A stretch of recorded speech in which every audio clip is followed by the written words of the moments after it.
Stories as part of psychological work. I am curious to observe my individual style of psychological counseling.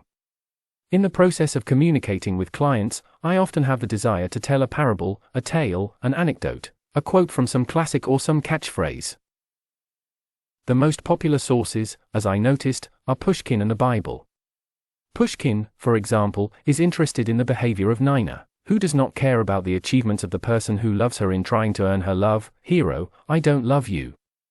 The parables of Jesus come well from the Bible, about the talents, about the workers of the 11th hour, etc. I came across many of my favorite stories on the internet and do not know their true sources.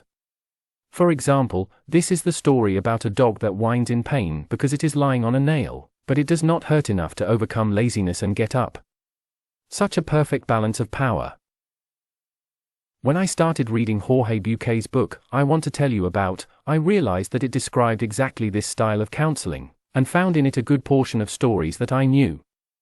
The idea is not new, there are bibliotherapy and fairy tale therapy. I also regularly retell fairy tales and other works. It is clear why these forms exist so successfully. Any experience needs symbolization using a word or an artistic image.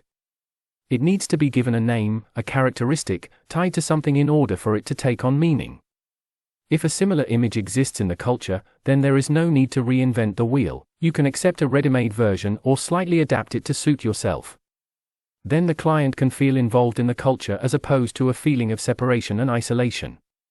It may also be that, thanks to a well-aimed image, a person will look at his problem from a new angle, and in such a way that he suddenly recognizes himself in the given image.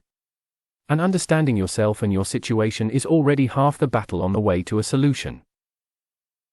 So long live stories, and let them arise, if possible, in the therapy space and in the therapist's memory at the appropriate moment.